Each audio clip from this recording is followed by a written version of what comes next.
Bismillahirrahmanirrahim. Assalamualaikum warahmatullahi wabarakatuh. Kurang semangat jawabnya. Assalamualaikum warahmatullahi wabarakatuh.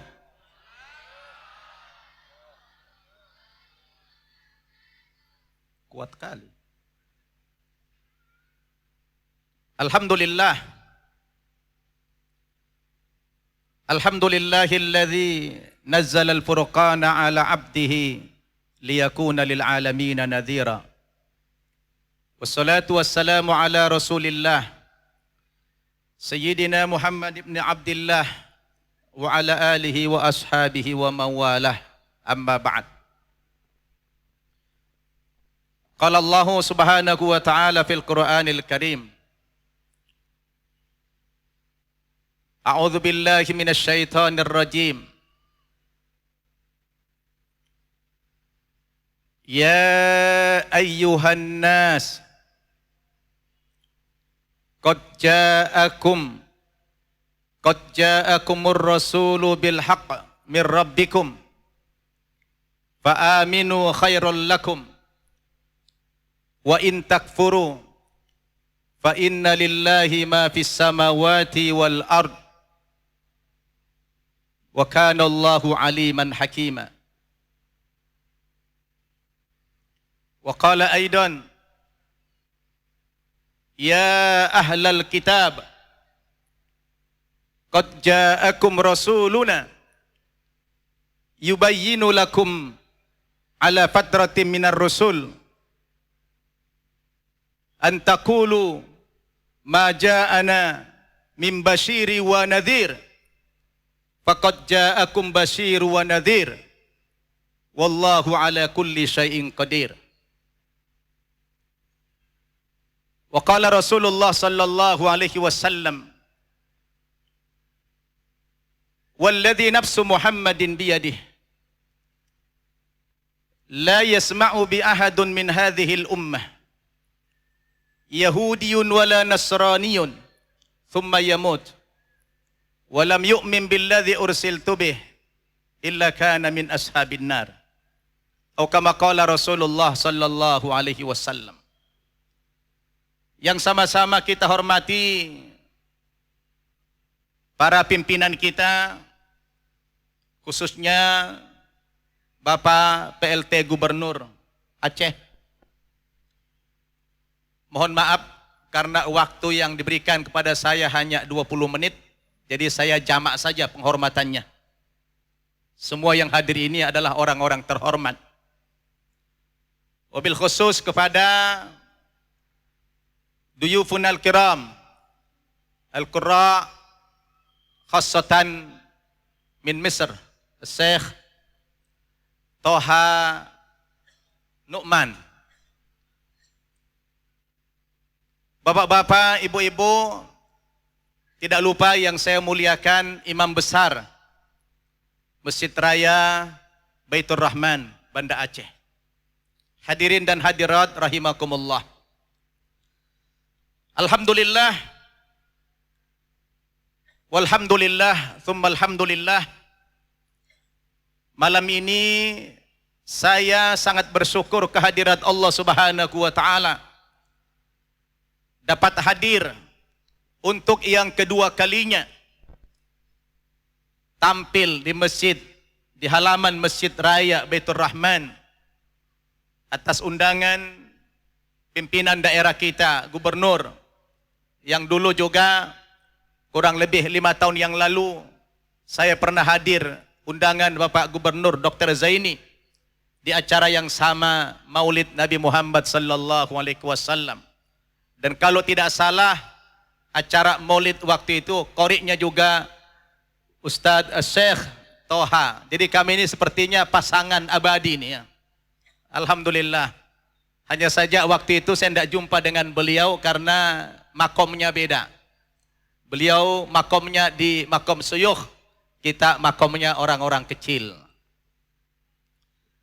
Dan teristimewa malam ini acara maulid kita digabung dengan hafla Al-Quran. Dan sengaja qori undangan kita ditampilkan terakhir karena acara pemungkas kita adalah haflah Al-Quran. Untuk saya tinggal 15 menit lagi. Pohabah Bapak Ibu, sehat? Bisanya cuma itu aja. Udah sering ke Aceh cuma itu saja. Cuma mengawali ceramah saya ini, saya bacakan sebuah pantun. Aceh Metuah, nang guru pusaka. Warisan syuhada dan para aulia. Tajaga beget hukum syariat Allah. Metuah nang guru Aceh buat selama-lama. Ini baru tadi pagi berguru sama guru saya, Syekh Ahmad Rijal. Masya Allah. Bapak Ibu yang saya muliakan, Pak Gubernur, saya tidak tahu dari mana harus mengawali ceramah ini. Agenda kita ini agenda besar, tapi waktu buat saya hanya sedikit sekali. Tadi MC mengatakan ceramah ini untuk mengupas keagungan Al-Quran yang dirangkai dengan Maulid Nabi. Pada mukaddimah di atas tadi, saya mengawali ceramah saya ini membacakan 2 ayat. Ayat yang pertama di surat An-Nisa ayat 170. Allah berfirman, A'udzubillahi minasyaitonir rajim. Ya ayyuhan nas, qad ja'akumur rasulu bil haqqi mir rabbikum. Wahai umat manusia, kata Allah, sungguh telah datang kepada kamu Rasul kami dengan membawa kebenaran dari Tuhanmu. Yaitu siapa? Nabi kita Muhammad sallallahu alaihi wasallam. Ayat yang kedua tadi dalam surat Al-Maidah ayat 19, ya ahlal kitab qad ja'akum rasuluna yubayyinu lakum ala fatratim minar rusul. Wahai para ahli kitab, orang-orang Yahudi dan Nasrani maksudnya, sungguh telah datang kepada kamu Rasul kami, utusan kami, yaitu Nabi Muhammad sallallahu alaihi wasallam, yubayyinu lakum, untuk menjelaskan kepada kamu agama kami, kata Allah, syariat Islam ini, ala fatratim minar rusul, yang mana sempat terputus pengiriman rasul-rasul. Jadi Bapak Ibu, kita tahu dalam sejarah sepeninggal Nabi Isa alaihi salatu wassalam terjadi apa maksudnya? Terputus pengiriman rasul selama kurang lebih 570 tahun. Maaf Pak ya, saya nggak bisa muter-muter. Ini yang di belakang saya bukan tidak menghormati ya, tapi suara saya bisa didengar Pak ya. Saya ingin mengawali tentang sejarah sedikit. Sepeninggal Nabi Isa alaihissalatu wassalam terjadi pemutusan pengiriman Rasul. Artinya Allah tidak mengirim Rasul selama kurun waktu 570 tahun. Hampir 6 abad lamanya. Sedangkan sepeninggal Nabi Isa adalah Nabi Rasul yang terakhir yang diutus oleh Allah sebelum Nabi kita datang. Begitu Nabi Isa diangkat ke langit oleh Allah menurut agama kita, menurut Al-Quran, ajaran Nabi Isa yang sesungguhnya merupakan agama Islam, kitab sucinya Injil yang merupakan wahyu dari Allah, itu oleh generasi yang datang berikutnya dirubah, dirusak. Akhirnya selama hampir 6 abad itu manusia hidup benar-benar dalam keadaan yang jahiliyah Bapak Ibu. Dalam keadaan yang jahiliyah. Tidak ada lagi pedoman hidup manusia. Karena kitab suci Injil yang diharapkan untuk menerangi kehidupan manusia sudah dirubah oleh para orang-orang yang tidak bertanggung jawab di masa itu. Bukan oleh pengikut Nabi Isa. Bukan oleh Al-Hawariyun. Injil itu dirusak oleh orang-orang yang tidak beriman kepada Nabi Isa. Yang dipimpin oleh Paulus ketika itu. Ajaran Nabi Isa yang mengajarkan Tuhan satu. Yang mengajarkan tentang kenabian. Mengajarkan tentang kerasulan. Itu semua dibuang, dihancurkan, dirusak. Istilah Al-Quran itu apa? Yuharrifunal kalima min ba'di mawadi. Mereka rubah-rubah isi kitab suci mereka. Yang tadinya Nabi Isa mengajarkan Tuhan itu satu, berubah menjadi tiga. Bahkan yang lebih dahsyat lagi, Nabi Isa mereka pertuhan. Nah, selama hampir 6 abad itu, manusia sudah tidak mengenal lagi yang namanya Allah Subhanahu wa Ta'ala. Bukan mereka tidak percaya kepada Tuhan, tidak. Jadi Bapak Ibu jangan salah paham. Jahiliyah itu bukan berarti mereka tidak percaya kepada Tuhan. Masyarakat jahiliyah dulu percaya kepada Tuhan. Karena secara akal mereka tidak mungkin alam ini tercipta dengan sendirinya. Betul Bapak Ibu? Betul. Maka ketika Quran turun, Allah mengatakan, wala in sa'altahum man khalaqas samawati wal ard la yaqulunna Allah. Muhammad, seandainya kau tanya orang-orang Quraisy itu, siapa yang menciptakan langit dan bumi ini? Mereka pasti menjawab, Allah. Allah menurut mereka, Tuhan, kira-kira begitu. Tapi Tuhan yang sesungguhnya itu yang mana? Mereka tidak punya pedoman. Tidak ada petunjuk. Karena tidak ada satu kitab suci pun Bapak Ibu yang benar saat itu. Mereka hidup dalam kebingungan. Di satu sisi mereka percaya ada yang menciptakan alam ini. Tidak mungkin alam ini yang begini rapi, terstruktur, langit 7 lapis tanpa tiang. Tidak mungkin ini tercipta dengan sendirinya. Pasti ada yang menciptakan. Itulah Allah. Maka orang-orang dulu juga percaya Allah itu ada. Tapi mereka tidak tahu yang mana Allah itu. Akhirnya mereka menghayal. Mereka berimajinasi. Mereka buatlah Tuhan menurut rupa atau wajah mereka. Yang diukir dari batu-batu, dari kayu-kayu, diletakkan di sudut-sudut Ka'bah. Ada 4 buah Tuhan yang besar ketika itu. Ada namanya Latta, Uzza, Manat, Hubal, dan ratusan patung-patung kecil. Kenapa? Karena sejak dulu mereka sudah mensakralkan yang namanya Ka'bah Al-Musarrafah. Jadi Ka'bah itu dari zaman jahiliyah, dari zaman dulu itu sudah sakral Bapak Ibu Saudara. Betul? Jadi kesimpulannya, masyarakat jahiliyah bukan tidak percaya kepada Tuhan, mereka percaya, tapi mereka tidak punya pedoman, tidak tahu siapa Tuhan yang sebenarnya. Dalam suasana yang seperti itulah datang Nabi kita Muhammad sallallahu alaihi wasallam. Beliau datang di saat yang tepat Bapak Ibu. Ya.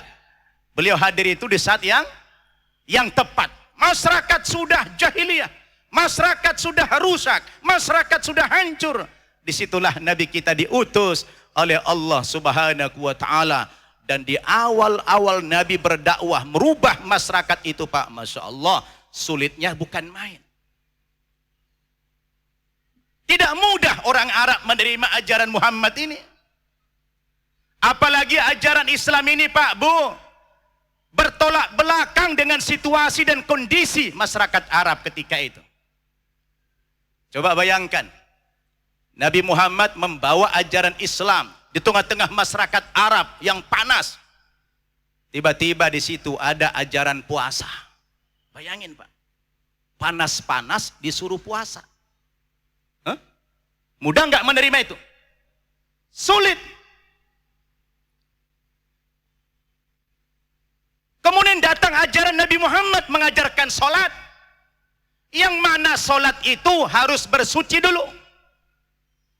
Dan bersuci itu, toharo itu harus pakai air.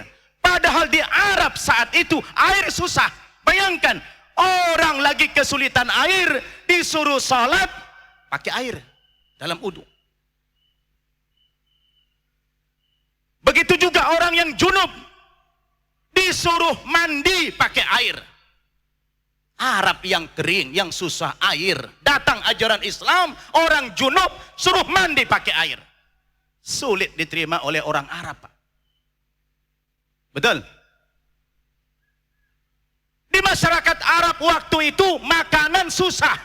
Tiba-tiba datang ajaran Islam, menyuruh mengeluarkan zakat pakai makanan. Ini tidak mudah, Bapak Ibu. Kehidupan masyarakat jahiliyah waktu itu berkasta-kasta. Orang yang kaya tidak pernah berteman sama orang yang miskin. Yang pejabat tidak pernah dekat dengan rakyat. Tiba-tiba datang ajaran Islam membawa persamaan derajat. Kata Nabi, ayuhan nas, inna rabbakum wahid, wa inna abakum wahid. Kullukum min Adam, wa Adam min turab. La fatla li arabiyin ala ajamin illa bitaqwa.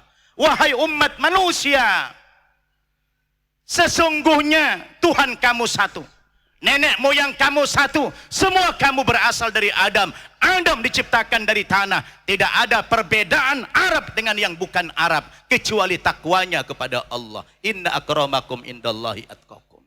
Pak, Bu, tidak mudah bagi orang Arab, tidak mudah bagi Nabi untuk mendakwakan Islam ketika itu.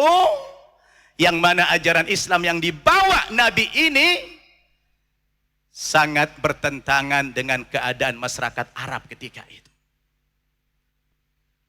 Sehingga yang mempercepat dakwah ini tersebar bukan dari segi konsep, Pak. Ya. Masyarakat Arab waktu itu menerima Islam bukan dari konsepnya. Kalau konsepnya sulit mereka terima. Kenapa? Selalu tampil beda. Sulit air, disuruh main air. Sulit makanan, suruh zakat pakai makanan. Orang lagi panas-panas, disuruh puasa. Sulit mereka menerima ajaran Islam kalau dari aspek konsep itu. Lalu dari segi mana mereka bisa menerima Islam ini, Pak, Bu, waktu itu?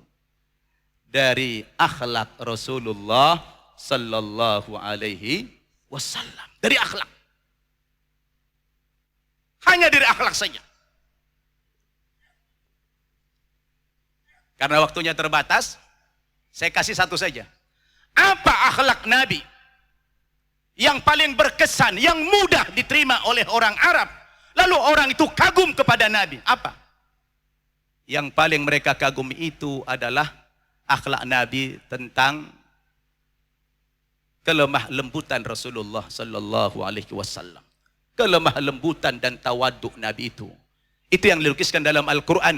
Fabima rahmatin minallahi lintalahum walau kunta fadhan ghalidhal qalb lan faddu min haulik. Dikarenakan rahmat dari Allah lah kepadamu Muhammad, sehingga engkau bisa berlemah lembut, kata Allah. Seandainya engkau bertutur kata yang kasar dan berhati yang keras, apa yang terjadi? Lan faddu min haulik. Niscaya orang-orang jahiliyah, orang-orang Arab yang kau dakwahi akan lari meninggalkan dakwahmu, kata Allah Subhanahu wa ta'ala. Ternyata kuncinya orang bisa mudah menerima Islam ini adalah karena kelemah lembutan Nabi saat itu, Bapak Ibu. Orang yang sangat santun, lembut. Yang saya lihat belakang ini, Pak Gubernur, ini mulai hilang dari diri umat Islam. Sehingga ada program pemerintah memerangi radikalisme. Saya tidak tahu definisi radikalisme itu apa gitu ya. Ini perlu diperinci dulu nih, definisinya apa itu. Dan ciri-cirinya apa. Ternyata sudah mulai salah paham masyarakat. Masyarakat di bawah sudah mulai dipahami bahwa yang radikal itu kalau pakai cadar, ciri-cirinya pakai celana jingkrang begitu. Ini bahaya, ya. Bahwa kita sepakat radikalisme itu adalah musuh Islam, betul? Kita sepakat itu, ya. Yang namanya Islam itu tidak boleh radikal. Islam itu santun. Islam itu harus lemah lembut, terutama kepada sesama Muslim. Ruhama bainakum, berkasih sayang terhadap sesama Muslim. Itu kata kuncinya. Sehingga Karena belas kasih Nabi, kelemah lembutan Nabi, yang paling banyak dulu ikut masuk Islam itu bukan dari kalangan mutsrafin, bukan dari kalangan pejabat-pejabat, bukan dari kalangan pembesar-pembesar negeri, tapi pengikut Nabi itu siapa? Budak-budak, orang-orang miskin, orang-orang yang lemah, orang-orang yang tidak berdaya. Itulah pengikut-pengikut Nabi dulu. Kenapa? Karena Islam membawa persamaan derajat. Bayangkan Nabi sebagai seorang presiden bisa duduk bersama, makan bersama dengan seorang budak seperti Bilal bin Rabah. Ini yang dikagumi orang terhadap Islam saat itu. Bukan konsepnya. Kalau konsep Bapak Ibu, Masya Allah, pasti ditolak oleh masyarakat Arab. Betul? Kemudian yang kedua, yang paling banyak orang masuk Islam di samping kelembutan beliau, yang kedua apa?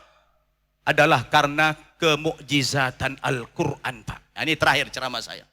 Kemukjizatan Al-Quran. Ternyata Al-Quran banyak membuat orang masuk Islam saat itu. Lihat Umar bin Khattab, seorang yang gagah, pimpinan preman jahiliyah dulu. Begitu kerasnya, begitu beringasnya Umar bin Khattab, ternyata dia tunduk dengan Al-Quran. Ketika Al-Quran dibacakan oleh adik kandungnya Fatimah binti Al-Khattab radhiyallahu anha, yaitu surat Toha. Nama beliau Toha, ma anzalna alaikal qur'ana litashqa illa tadhkiratan liman yakhsha. Oh, Umar yang begitu perkasa, yang begitu beringas, Pak, ternyata tunduk di hadapan Al-Quran. Subhanallah. Dulu saking jengkelnya petinggi-petinggi Quraisy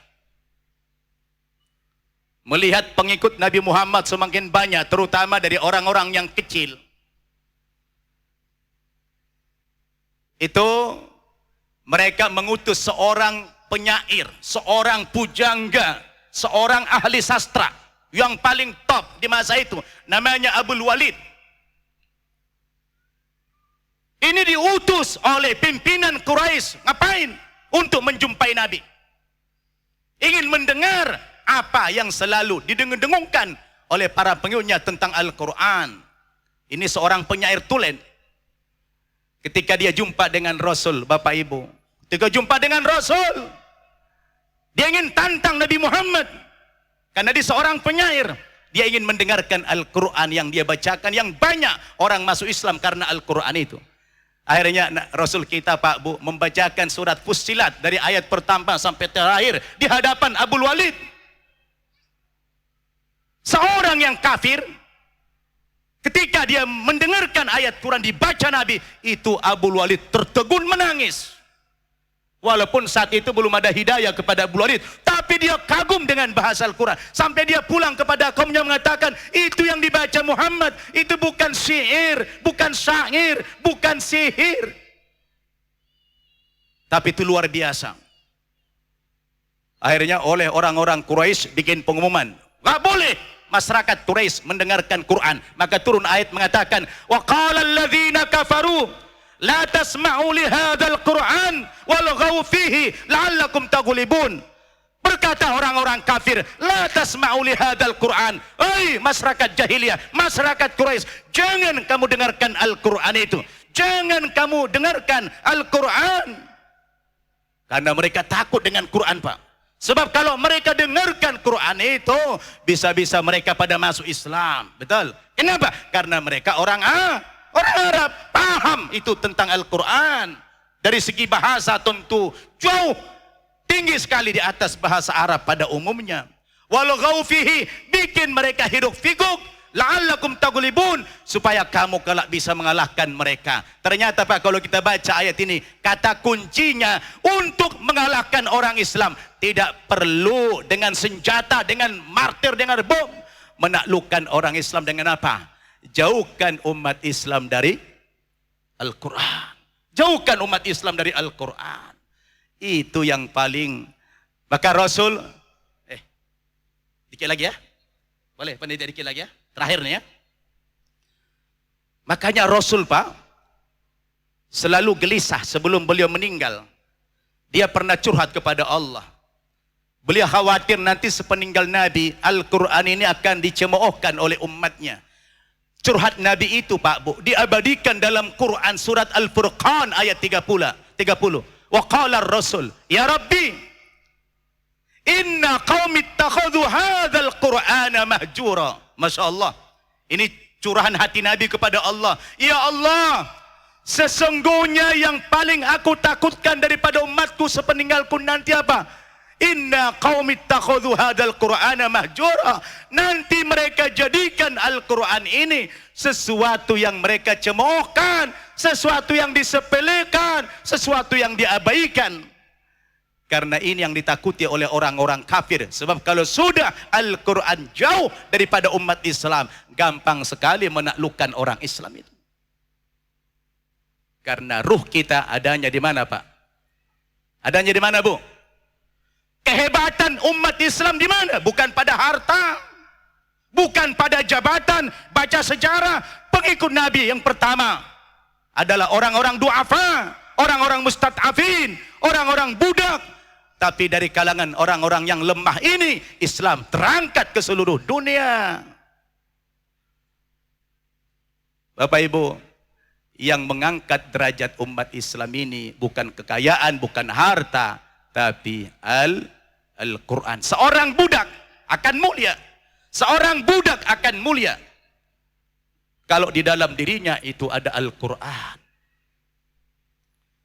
Orang Afrika yang hitam, orang Afrika yang hitam akan mulia dia apabila di dalam dirinya itu ada Al-Quran.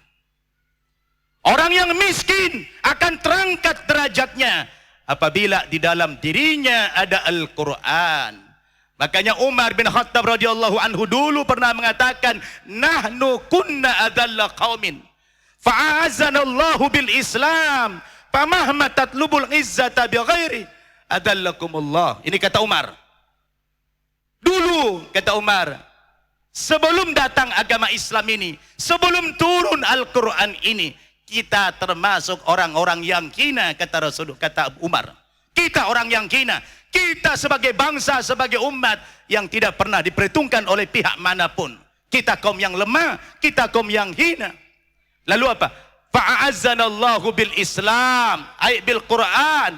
Allah memuliakan kita dengan Al-Quran. Allah memuliakan kita dengan Islam. Pamahma tatlubul izzata bighairi. Kemana saja kalian mencari kemuliaan di luar Al-Quran, di luar Islam, adallakumullah, yang kamu dapatkan justru adalah kehinaan. Begitu kata Umar bin Khattab radhiyallahu anhu.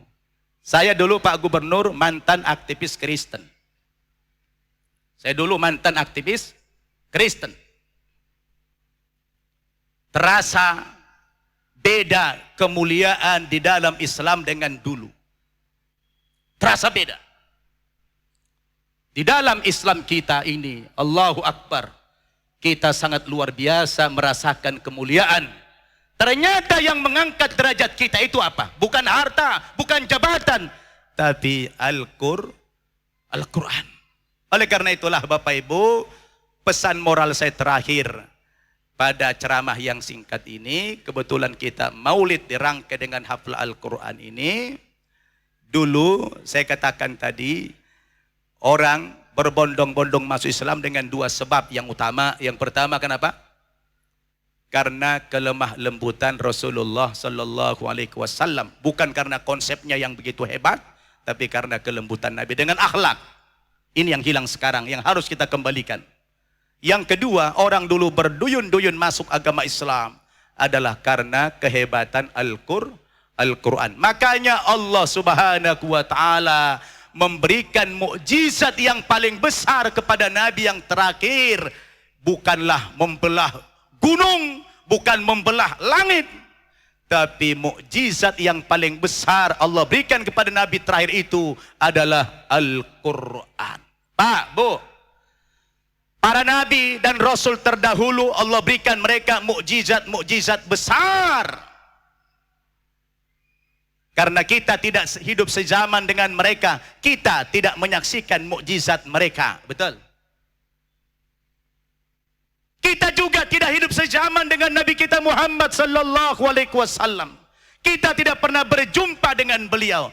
Tapi subhanallah, ternyata kita dipertemukan, diperjumpakan oleh Allah dengan mukjizat beliau yang paling besar. Meskipun Nabi Muhammad sudah tidak ada, tapi kita masih bisa melihat mukjizat beliau yang paling besar. Apa itu?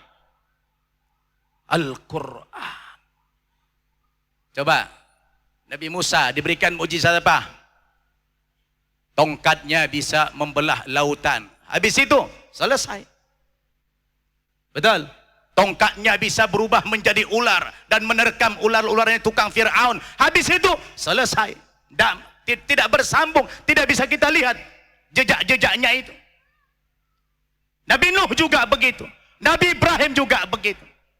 Tapi Nabi kita Muhammad sallallahu alaihi wasallam, meskipun beliau sudah meninggal dunia, tapi mukjizat beliau yang paling besar itu masih dapat kita saksikan hari ini sampai hari kiamat, yaitu Al-Quranul Karim, yang tidak mungkin bisa dipalsukan oleh manusia. Manapun, sepintar apapun manusia, tidak mungkin bisa memalsukan Al-Quran. Kenapa? Karena Al-Quran satu-satunya kitab suci yang dijaga, yang dipelihara keasliannya, kemurniannya, keautentikannya oleh Allah. Dan dijamin dalam Al-Quran, inna nahnu nazzalna dzikra wa inna lahu lahafidun. Kamilah yang menurunkan Al-Quran dan kami pula yang memelihara keaslian, kemurnian dan keautentikan Al-Quran. Kitab-kitab suci yang terdahulu, Taurat, Zabur, Injil, berhasil mereka rubah, berhasil mereka otak-atik. Tapi Al-Quran tidak demikian. Kenapa? Karena Al-Quran kitab suci yang dijaga oleh Allah subhanahu wa ta'ala. Bagaimana di antara cara Allah menjaga Al-Quran? Dimudahkannya Al-Quran itu dihafal. Walaqad yassarnal Qur'ana lidzikri fahal mim mudzakir. Sungguh telah kami mudahkan Al-Quran dibaca, Al-Quran dipelajari, bahkan Al-Quran dihafal, dimudahkan oleh Allah. Bayangkan ada anak umur 3 tahun, 4 tahun, 5 tahun bisa menghafal Al-Quran setebal ini. Masya Allah. Kalau ini bukan wahyu dari Allah, Bapak Ibu, mustahil. Betul? Maka oleh karena itu Bapak Ibu, sekarang pesan moral saya kepada kita, cinta Islam tidak Bapak Ibu? Cinta Nabi Muhammad tidak? Mau ngikuti beliau tidak? Apa buktinya kita cinta kepada Nabi Muhammad? Hah? Ya, kita ambil yang gampang saja. Ini Al-Quran. Apa Al-Quran ini kita lestarikan atau tidak? Ini adalah bukti kita. Imam Ibnu Taimiyah rahimahullah ketika menerjemahkan Mahjura, disia-siakan itu apa pengertiannya? Beliau mengatakan ada 3 pengertian Mahjura di situ. Ketika Rasul curhat, ya, wa qala Rasul, ya Rabbi inna qaumi ittakhadhu hadzal Qur'ana mahjura. Kalimat mahjura di situ 3 pengertiannya kata Ibnu Taimiyah. Yang pertama apa? Orang Islam tidak membaca, tidak mempelajari sama sekali Al-Quran, maka orang ini tidak termasuk umat Muhammad. Yang kedua, dia baca Al-Quran, tetapi dia tidak pahami apa yang dia baca. Nah, ini juga termasuk menyanyiakan Al-Quran. Jadi kita ini kalau sudah membaca Al-Quran, harus kita pahami isinya. Karena Al-Quran bukan hanya kitab bacaan, walaupun kita dapat pahala membaca Al-Quran, tapi Al-Quran adalah kitab petunjuk, hudal linnas. Betul? Jadi termasuk menyanyiakan kata Ibnu Taimiyah. Kemudian yang ketiga, yang menyanyiakan Al-Quran itu siapa? Adalah orang yang membaca, ya, tidak memahami dan tidak pula mengamalkan isi Al-Quran. Dia baca, tapi dia tidak paham dan tidak diamalkan. Ini adalah orang yang menyanyiakan Al-Quran. Mahjura, kata Ibnu Taimiyah. Bapak Ibu Saudara, ini saja ceramah singkat saya, sudah lewat 10 menit. Maafkan saya kalau terlewatkan sedikit dan saya tidak bisa fokus pada dikejar-kejar waktu.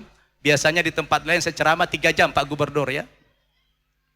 Di sini hanya dengan 20 menit. Jadi saya berpacu dengan waktu. Jadi kita umat Islam harus bangkit. Terutama masyarakat Aceh harus bangkit. Kita jaga. Tidak mungkin Bapak Ibu syariat Islam di Aceh ini akan abadi kalau masyarakat Aceh tidak cinta kepada Al-Quran. Betul? Setuju?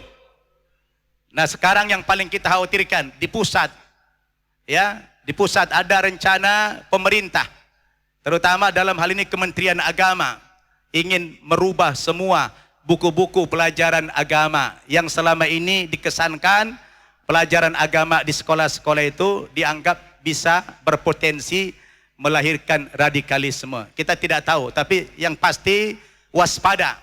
Kita harus waspada usaha-usaha deislamisasi dan desakralisasi daripada Al-Quran. Ini tantangan kita yang paling berat, ya. Tantangan kita bukan daripada orang miskin, tapi tantangan kita yang paling berat sekarang ini seperti yang dikatakan oleh Allah dalam Al-Quran dalam surat Al-An'am ayat 123, dan ini penutup ceramah saya. Wa kadzalika ja'alna fi kulli qaryatin akabira mujrimiha liyamkuru fiha wa ma yamkuruna illa bi anfusihim wa ma yash'urun. Ini yang paling bahaya.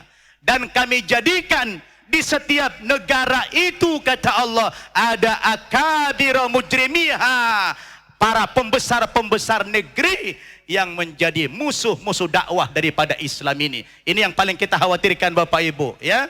Jadi di setiap negara itu, kata Allah, ada pembesar-pembesar negeri yang selalu menghalangi dakwah Islam ini, dan kita harus siap. Wa ma yamkuruna illa bi anfusihim. Sebenarnya mereka tidak berbuat makar kepada Allah, melainkan mereka berbuat makar terhadap dirinya sendiri. Wa ma yash'urun, dan mereka tidak sadar, kata Allah Subhanahu wa taala. Ini saja ceramah singkat saya. Mudah-mudahan ini bermanfaat. Ceramah bukan karena banyaknya menjadi baik, tapi karena baiknya lah insya Allah menjadi banyak. Demikian, mohon maaf apabila ada kekurangan. Wassalamualaikum warahmatullahi wabarakatuh.